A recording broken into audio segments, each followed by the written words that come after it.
Hello friends, welcome to என்ன ஒரு ருசி. இன்னைக்கு என்ன ஒரு ருசியில் பொரி உப்புமா எப்படி சிம்பிளாக டேஸ்டியாக பண்ணுறதுன்னு இது ரொம்ப ஈஸியான ரெசிபி.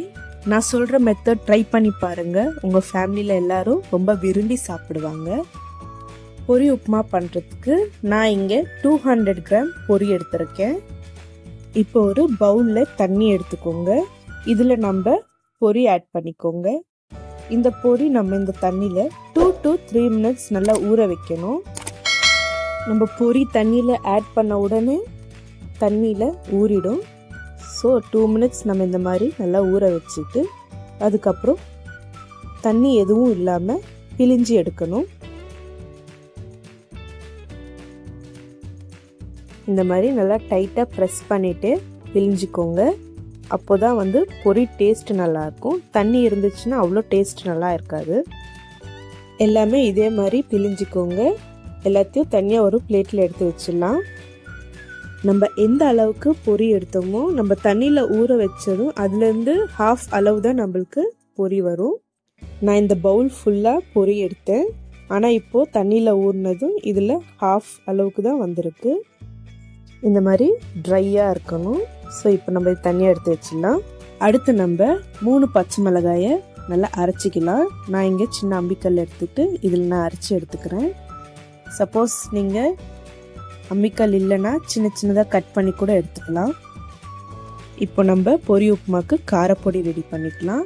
ஒரு மிக்சர் ஜார் எடுத்துக்கோங்க. இதில் 2 காஞ்ச மிளகாய், 4 டேபிள் ஸ்பூன் வேர்க்கடலை, 2 டேபிள் ஸ்பூன் கொப்பரை சேர்த்துக்கோங்க. இது நல்லா ஸ்மூத் பவுடராக அரைச்சிக்கோங்க. இப்போ இந்த காரப்பொடியை தனியாக எடுத்து வச்சிடலாம். இப்போ ஒரு கடாய் எடுத்துக்கோங்க. இதில் 2 டேபிள் ஸ்பூன் ஆயில் சேர்த்துக்கோங்க. ஆயில் நல்லா ஹீட் ஆனதும் ½ டேபிள் ஸ்பூன் கடுகு, ½ டேபிள் ஸ்பூன் ஜீரகம் சேர்த்துக்கோங்க. இதை நல்லா ஃப்ரை பண்ணிக்கோங்க. இப்போ இது நல்லா ஃப்ரை ஆனதும் இதில் ஒரு மீடியம் சைஸ் வெங்காயம் சேர்த்துக்கோங்க. இதை நல்லா ஃப்ரை பண்ணிக்கோங்க. வெங்காயம் ஃப்ரை ஆனதும் இதில் ஒரு மீடியம் சைஸ் டொமேட்டோ சேர்த்துக்கோங்க. இதையும் நல்லா வறுத்துக்கோங்க. ½ table spoon salt, 1/4 table spoon மஞ்சள், 1/4 டேபிள் ஸ்பூன் காரம் சேர்த்துக்கோங்க. இது எல்லாத்தையும் நல்லா மிக்ஸ் பண்ணிக்கோங்க. டொமேட்டோஸ் எல்லாமே நல்லா வறுத்ததும் இதில் நம்ம அரைச்சி வச்சிருந்த பச்சை மிளகாய் சேர்த்துக்கோங்க. இதையும் ஒரு வாட்டி நல்லா ஃப்ரை பண்ணிக்கோங்க. இது எல்லாமே நல்லா ஃப்ரை ஆனதும் நம்ம பிழிஞ்சு வச்சிருந்த பொரி ஆட் பண்ணிக்கலாம். இது எல்லாத்தையும் நல்லா மிக்ஸ் பண்ணிக்கோங்க. இதெல்லாமே நல்லா மிக்ஸ் பண்ணதுக்கப்புறம் நம்ம ரெடி பண்ணி வச்சிருந்த பொடியில் 2 to 3 டேபிள் ஸ்பூன் பொடி ஆட் பண்ணிக்கோங்க. இதையும் ஒரு வாட்டி நல்லா மிக்ஸ் பண்ணிக்கோங்க. பொடி ஆட் பண்ணது ஒரு 2 minutes நல்லா ஃப்ரை பண்ணிவிட்டு லாஸ்ட்டாக நம்ம இதில் ஒரு கைப்பிடி அளவுக்கு கொத்தமல்லி சேர்த்துக்கோங்க. இதையும் ஒரு வாட்டி நல்லா மிக்ஸ் பண்ணிவிட்டு ஸ்டவ் ஆஃப் பண்ணிக்கலாம். அவ்வளோதாங்க, முடிஞ்சிச்சு. ரொம்ப டேஸ்டியான பொரி உப்புமா. கண்டிப்பாக ட்ரை பண்ணி பாருங்கள்.